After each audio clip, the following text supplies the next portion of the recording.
ഡോക്ടറെ, ഈ മുടികൊഴിച്ചിലിന് പല കാരണങ്ങൾ പറഞ്ഞല്ലോ. അപ്പോൾ ഒരു സാധാരണക്കാരൻ എങ്ങനെ മനസ്സിലാക്കും ഇത് എന്ത് കാരണം കൊണ്ടാണ് എൻ്റെ മുടി കൊഴിയുന്നതെന്ന്? അതെ അതെ അത് പലരും ചോദിക്കാറുള്ള ചോദ്യമാണ്, എങ്ങനെയാണ് എൻ്റെ മുടി കൊഴിച്ചിലിൻ്റെ കാരണം എന്താണെന്ന് എങ്ങനെ കണ്ടുപിടിക്കും അല്ലേ.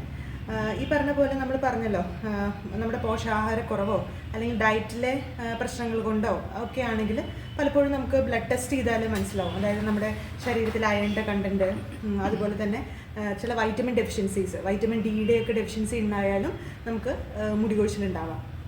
അതുകൂടാതെ നമുക്ക് ബ്ലഡ് ടെസ്റ്റിലൂടെ തന്നെ നമുക്ക് ശരീരത്തിലെ വല്ല ഹോർമോണൽ വ്യതിയാനങ്ങളാണോ ഈ മുടി കൊഴിച്ചിലിന് കാരണം എന്നുള്ളത് നോക്കാം. അതായത് ചിലപ്പോൾ തൈറോയിഡ് ഹോർമോണിൻ്റെ വ്യതിയാനം കൊണ്ട് നമുക്ക് ഇങ്ങനെ മുടി കൊഴിച്ചിൽ അസാധാരണമായ രീതിയിൽ മുടി കൊഴിയാം.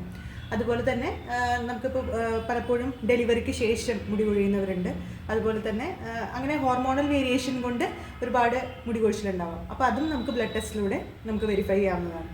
പിന്നെ നമ്മൾ ഈ പറഞ്ഞല്ലോ, ഈ അലോപേഷ്യ അല്ലെങ്കിൽ സ്കാൽപ്പിലെ ഇൻഫെക്ഷൻസ് കൊണ്ടോ ഒക്കെ വരുന്നത്, അത് നമ്മൾ കൃത്യമായ എക്സാമിനേഷനിലൂടെ വേണം. അത് ഇപ്പോൾ അലോപേഷ്യ നമ്മൾ പറഞ്ഞു, അത് ഇങ്ങനെ വട്ടത്തിൽ ഒരു ബാൾഡ് സ്പോട്ട് പോലെയാണ് അലോപേഷ്യ ഏരിയയായിട്ടൊക്കെ നമ്മൾ കാണുന്നത്. അവിടെ ഒരു ഷൈനിങ് സ്പോട്ട് കാണാം. അപ്പോൾ ഇതൊക്കെ നമ്മൾ കൺഫേം ചെയ്യണമെങ്കിൽ ഒരു ഡോക്ടറെ തന്നെ നിങ്ങൾ സമീപിക്കണം. ഇതാണ് നിങ്ങളുടെ മുടി കൊഴിച്ചിലിൻ്റെ കാരണമെന്ന് ഡോക്ടർ കൺഫേം ചെയ്യേണ്ടതാണ്. ബാക്കിയെല്ലാം നമ്മൾ ഈ പറഞ്ഞ പോലെ പൊതുവായ കാരണങ്ങളെല്ലാം തന്നെ നമുക്ക് ബ്ലഡ് ടെസ്റ്റിലൂടെ കൺഫേം ചെയ്യാം.